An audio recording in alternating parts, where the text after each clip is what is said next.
There is a city in the world that has been burned, besieged, liberated, revolutionized, and celebrated more times than almost any other place on earth.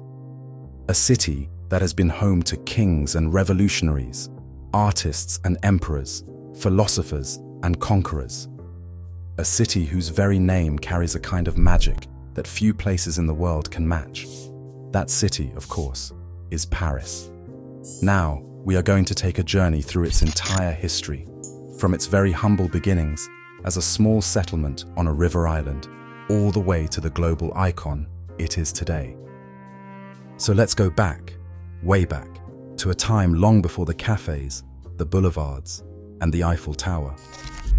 Around 250 BCE, a Celtic tribe known as the Parisii settled on a small island in the middle of a wide river. That river was the Seine, and that island would one day become the heart of one of the most powerful cities in Western civilization. The Parisii were skilled boatmen and traders, and their location gave them enormous advantages. They controlled river traffic, collected tolls, and built a thriving community that would lay the very first foundations of what we now call Paris. That peaceful existence did not last forever. In 52 BCE, Julius Caesar's Roman legions swept through Gaul, and the Parisii found themselves face to face with the full force of the Roman Empire. Rather than surrender their settlement to the Romans, the Parisii burned it to the ground. It was a dramatic act of defiance, but Rome was not easily stopped.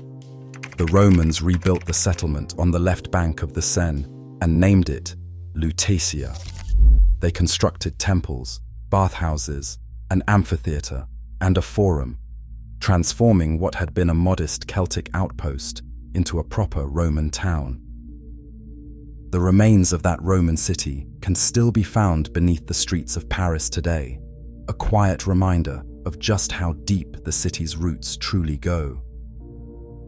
Lutetia grew steadily under Roman rule, but the real turning point came in the 4th century of the Common Era. The Roman Emperor Julian, who would later become known as Julian the Apostate, spent time in the city and reportedly loved it deeply. It was during this period that the settlement began to be referred to by the name of its original founders, the Parisii, and the name Paris slowly came into use. At the same time, Christianity was beginning to take hold across the Roman world, and Paris was no exception. According to tradition, a man named Denis became the first bishop of Paris around 250 of the Common Era and was later martyred for his faith. He became Saint Denis, the patron saint of France, and his legacy would echo through French history for centuries. As the Roman Empire began to weaken and eventually collapse in the 5th century of the Common Era, a new power was rising in the region. The Franks, a Germanic people, moved into the territory and gradually took control. In 508 of the Common Era, the Frankish king Clovis I made Paris his capital, a decision that would change the city's destiny forever. Clovis was also the first Frankish king to convert to Christianity, which deepened the bond between the city, the church, and the emerging identity of what would one day become France. Paris was no longer just a river town. It was becoming something far greater, and its story was only just beginning. With Clovis establishing Paris as the Frankish capital, the city entered a new era of growth and significance. But the centuries that followed were far from peaceful. After the death of Clovis in 511 AD, his kingdom was divided among his sons, and Paris changed hands multiple times, caught between competing Frankish rulers. Despite the political instability, the city continued to grow, and its position along the Seine kept it economically vital. Churches and monasteries began to rise across the landscape, and Paris slowly transformed into a deeply Christian city, with religious institutions shaping everything from daily life to political power. Then came a threat from the north that would test the city like never before.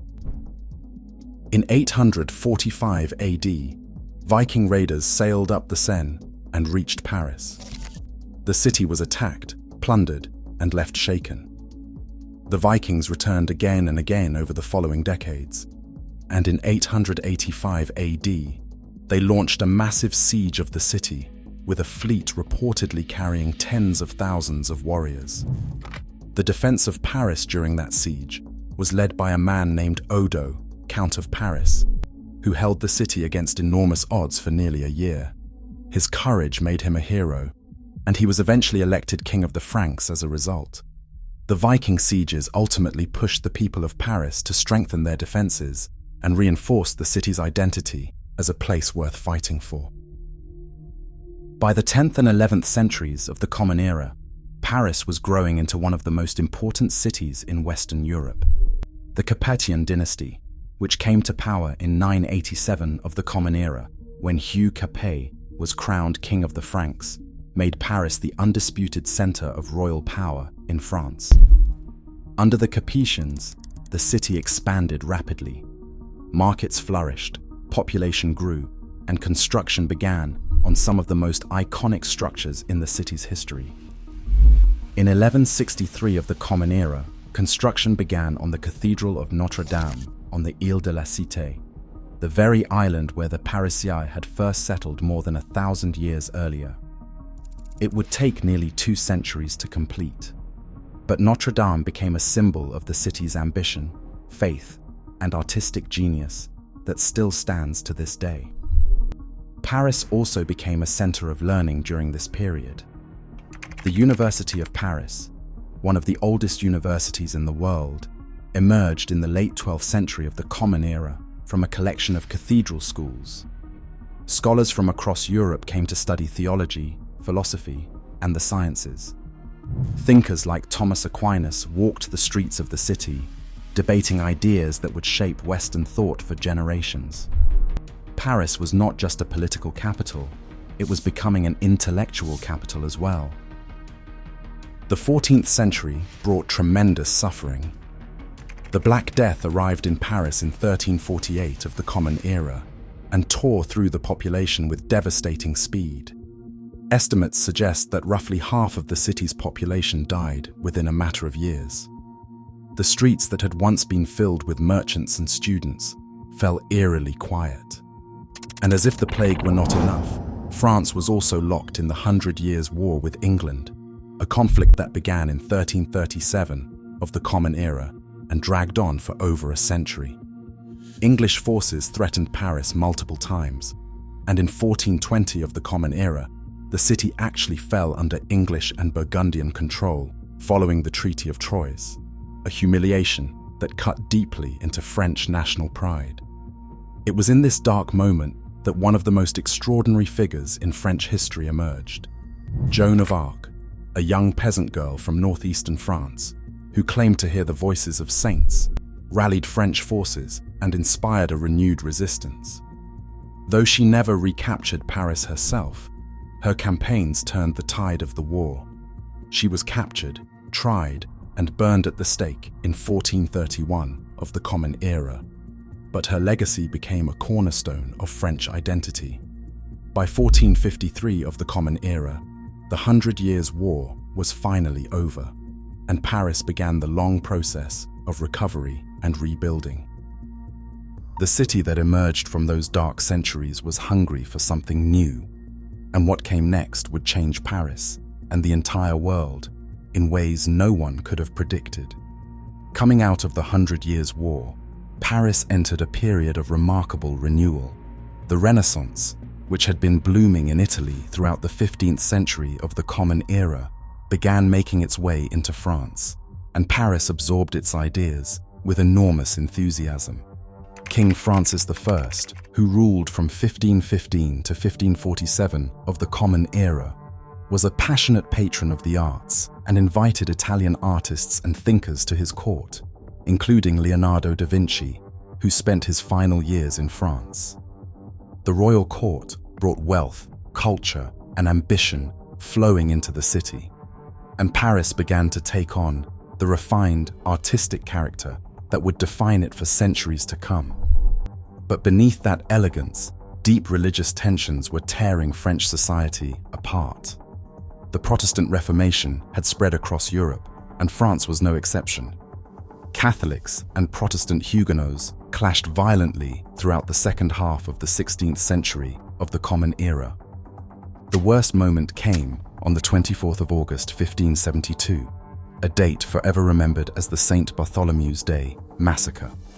In Paris, thousands of Huguenots were systematically killed in a wave of violence that shocked all of Europe. The massacre became one of the darkest chapters in the city's history and left scars that took generations to heal. Stability eventually returned under King Henry IV, who issued the Edict of Nantes in 1598 Common Era, granting religious freedoms to Protestants and ending decades of civil war. Henry was deeply committed to rebuilding Paris, and under his direction, the city saw new bridges, public squares, and urban planning that began to give it a more organized, beautiful appearance.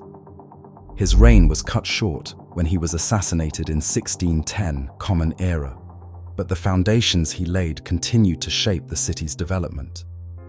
The 17th and 18th centuries saw Paris reach extraordinary heights of power and culture under the rule of the Bourbon kings. Louis XIV, known as the Sun King, moved the royal court to the Palace of Versailles in 1682 Common Era, but Paris remained the cultural and commercial heart of France. The city grew into a hub of Enlightenment thinking, with philosophers like Voltaire, Rousseau, and Diderot challenging old ideas about power, religion, and human rights. Their writings circulated through the coffeehouses and salons of Paris, planting seeds of change that would soon erupt into something extraordinary. By the late 18th century of the Common Era, France was on the edge of collapse. Years of war, financial crisis, and widespread inequality had pushed the population to its breaking point. On the 14th of July, 1789, the people of Paris stormed the Bastille prison, a moment that became the spark of the French Revolution.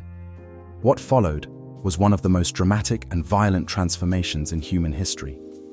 The monarchy was abolished. King Louis XVI and his wife Marie Antoinette were both executed by guillotine, and France declared itself a republic. The revolution reshaped not just France, but the entire Western world, spreading ideas of liberty, equality, and popular sovereignty that still underpin modern democracies today. Out of the chaos of the revolution rose Napoleon Bonaparte, a brilliant military commander who seized power in 1799 of the Common Era and eventually crowned himself emperor in 1804. Napoleon transformed Paris on a grand scale, commissioning the Arc de Triomphe, reorganizing the city's administration, and spreading French influence across Europe through a series of sweeping military campaigns. His empire eventually collapsed after his disastrous invasion of Russia and his final defeat at the Battle of Waterloo in 1815 of the Common Era, but the mark he left on Paris was permanent. The 19th century brought yet another wave of transformation. Emperor Napoleon III and his urban planner Georges Eugène undertook a massive redesign of Paris between 1853 and 1870 in the Common Era, demolishing medieval neighborhoods and replacing them with the wide boulevards, grand avenues, and elegant apartment buildings that define the city's appearance today. It was during this era that Paris truly became the city of light, a glittering modern metropolis that dazzled the world. The Eiffel Tower, built for the 1889 World's Fair, became the ultimate symbol of that ambition. The structure was initially controversial, but it quickly became the most recognized landmark on Earth. The 20th century tested Paris in ways that were almost unimaginable. The city endured the trauma of 2 world wars, and during the Second World War, German forces occupied Paris from 1940 to 1944. The liberation of Paris in August 1944, when Allied forces and French resistance fighters drove the Germans out, was one of the most emotional moments in the city's long history. Crowds filled the streets, tears streamed down faces, and the city breathed freely again after 4 years of occupation. In the decades that followed, Paris rebuilt itself once more, emerging as a global center of fashion, cuisine, diplomacy, and culture. It hosted the Olympic Games, welcomed millions of visitors every year, and continued to reinvent itself while holding tightly to its extraordinary history. Today, Paris stands as one of the great cities of the world, a place where every cobblestone, every bridge, and every boulevard carries the weight of thousands of years of human ambition, struggle, and beauty. From a small Celtic settlement on a river island to a global icon that captures the imagination of people everywhere, the story of Paris is ultimately the story of human resilience. It is a city that has been broken and rebuilt, silenced and celebrated, and it has emerged from every challenge more alive than before. And that, perhaps, is the greatest thing about Paris. It endures. If this journey through the history of Paris sparked something in you, share your thoughts in the comments below. There is always more to discover, more to discuss, and more history to explore together. If you enjoyed this video, please give it a like and subscribe to the channel so you never miss the next adventure through history. We'll see you in the next one.